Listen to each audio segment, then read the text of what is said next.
2004 में तमिलनाडु के एक दूर गांव में दो चोरों को उनके गांव के मंदिर में रखी कीमती मूर्तियों को चुराने का एक ऑफर आया।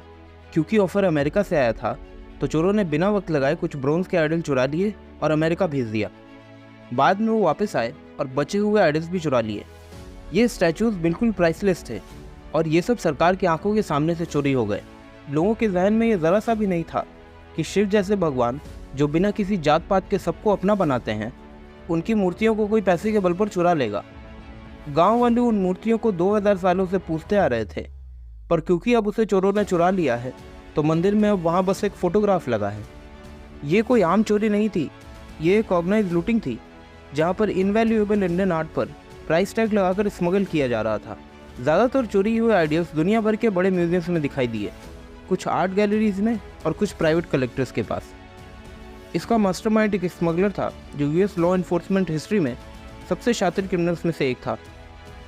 आज भी जो ऑफिशियल्स इस केस में इन्वॉल्व हैं वो ये कहते हैं कि उन्हें इंडिया से चोरी किए हुए लूट की असली एक्सटेंट का अभी तक पता नहीं चला है। जब पुलिस ने पहली स्टोरेज फैसिलिटी को खोला था तो देखा कि वेयर हाउस के अंदर हजारों मिलियन डॉलर्स के लूटेड आइडल्स का बड़ा सा पहाड़ बना हुआ था।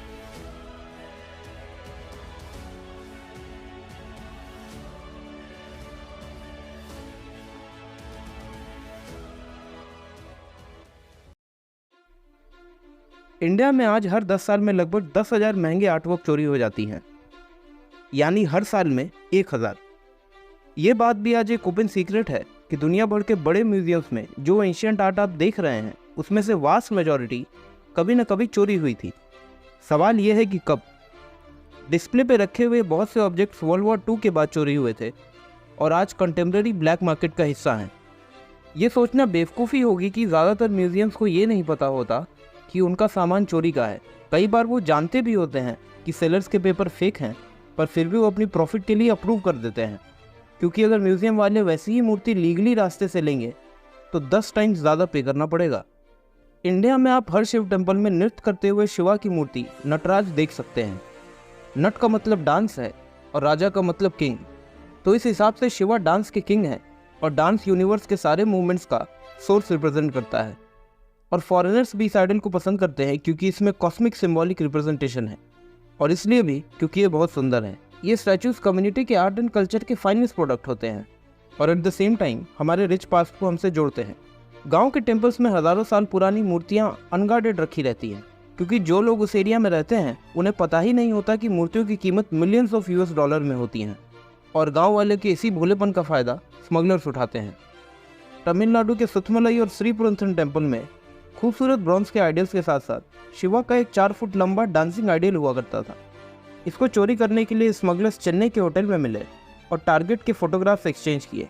अमेरिकन क्लाइंट के डिमांड के मुताबिक इन दोनों चोरों ने एक के बाद एक दोनों टेम्पल को टारगेट किया। रात में जाकर मंदिर में लगा ताला तोड़ दिया और चोरी किए आइडल्स को एक पिकअप वैन में लोड कर दिया। वो हर रात आते और कुछ मूर्तियाँ चोरी करके ले जाते और गाँव वालों को इसकी भनक तक नहीं पड़ती, क्योंकि उनमें से एक हथौड़े से ताला तोड़ता था पर दूसरा चोरी के बाद सुपर ग्लू से ताले को वापस चिपका देता था ताकि गांव वालों को पता न चल सके। और धीरे धीरे करके 3-4 रातों में दोनों चोरों ने मिलकर मंदिर में रखी दर्जनों मूर्तियां चुरा ली। पर 2007 में इंडियन अथॉरिटीज़ को स्टोलन आइडल्स की एक शिपमेंट की टिप मिली जिसको US कस्टम्स ने सीज कर लिया था, क्योंकि इसमें एंटीक आइडल्स और स्टैचूज का भंडार था।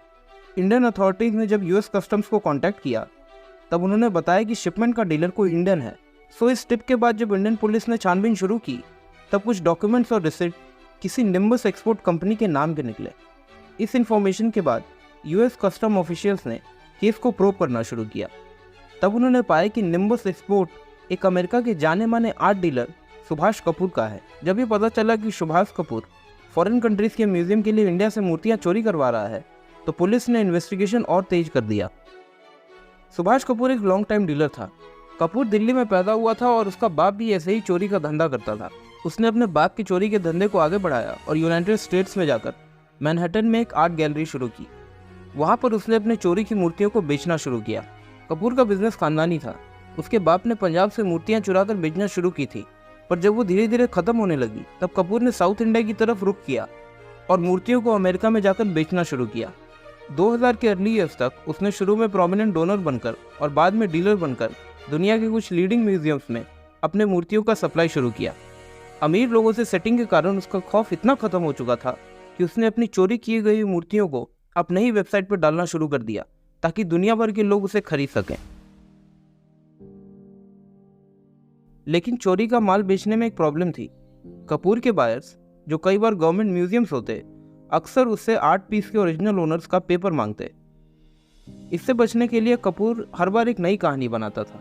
फॉर एग्जाम्पल, डांसिंग शिवा की मूर्ति को ऑस्ट्रेलिया की एक नेशनल गैलरी ने कपूर से $5 मिलियन में खरीदा था। कपूर ने जो उन्हें डॉक्यूमेंट्स दिए थे वो ये सजेस्ट करते थे कि ये सारे आर्ट पीसेस पहले एक औरत राज महबूब के प्राइवेट कलेक्शन में था। जब पुलिस ने इसकी इन्वेस्टिगेशन शुरू की तब ये पाया कि राज महबूब ब्रिटेन के क्वींस में रहने वाली एक साधारण सी औरत है, पर उसके नाम पर शिवा के आइडल के साथ साथ $300 मिलियन के और आर्टिफैक्ट्स रजिस्टर्ड थे। पुलिस को फेसबुक से ये पता चला कि राज महबूब कपूर की फैमिली फ्रेंड थी। बाद में ये भी पता चला कि सिर्फ महबूब ही नहीं, कपूर ने अपने कई सारे फैमिली मेंबर्स के नाम मिलियंस ऑफ डॉलर्स के आर्टिफैक्ट रजिस्टर करा रखे हैं। इधर गांव में लोकल पुलिस को कपूर के बारे में कोई खबर नहीं थी। चोरी के कुछ दिनों बाद इन्फॉर्मर्स की मदद से लोकल पुलिस ने उन दोनों चोरों को पकड़ लिया।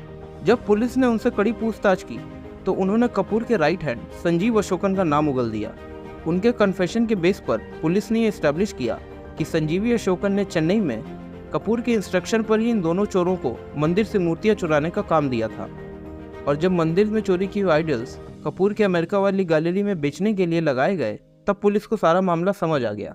पर इंडियन अथॉरिटीज़ के लिए एक अमेरिकन सिटीजन को यूएस सॉइल पर अरेस्ट करना पॉसिबल नहीं था। तब उन्होंने सोचना शुरू किया कि कैसे कपूर को पकड़कर इंडिया लाया जाए ताकि चोरी की मूर्तियों का पता चल सके। कपूर को पकड़ने के लिए इंटरपोल ने 2011 में रेड नोटिस इशू किया और कुछ ही दिनों में कपूर को जर्मनी में बिजनेस ट्रिप के दौरान इंटरपोल ने अरेस्ट कर लिया।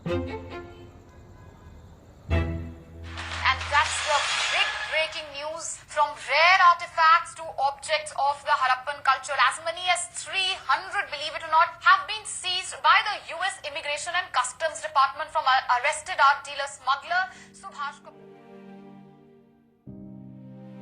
जैसे ही ये खबर अमेरिका पहुंची तो अमेरिकन फेडरल अथॉरिटीज ने उसके मैनहट्टन की गैलरी पे रेड मार दी और $100 मिलियन की चोरी की हुई मूर्तियां सीज किया।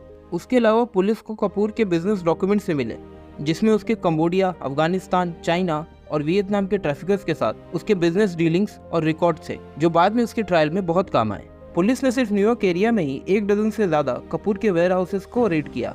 इन वेयर हाउसेस में 2500 से ज्यादा आइडियल सीज किए जो कपूर ने छुपा कर रखे थे। आईसीई ने कपूर के इस कांड को हिस्ट्री का सबसे लार्ज स्केल का कमोडिटी ट्रैफिकिंग केस बुलाया, पर इतने छानबीन के बाद भी पुलिस सिर्फ चोरी किए हुए माल का सिर्फ 5% का ही पता लगा पाई और 90% से ज़्यादा चोरी किए हुए आइडल्स का लोकेशन कपूर ने आज तक अपने अंदर छुपा कर रखा है।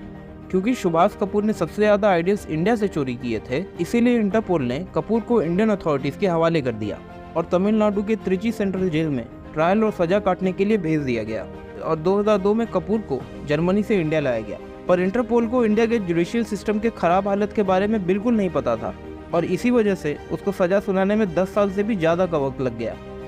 अभी कपूर जेल में है और दूसरी कंट्रीज में एक्स्ट्राडिशन का वेट कर रहा है।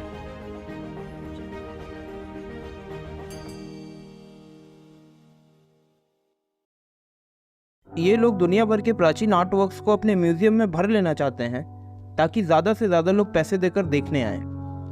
इसमें कोई शक नहीं है कि स्टोरी में दुनिया भर के म्यूजियम्स का इनडायरेक्ट हाथ है। इसके लिए म्यूजियम्स ये आर्ग्यूमेंट देते हैं कि इन आइडियल्स का एक हिस्टोरिकल और एकेडमिक वैल्यू है, तो इसी वजह से म्यूजियम्स बेस्ट प्लेसेस हैं इन्हें प्रिजर्व करने के लिए।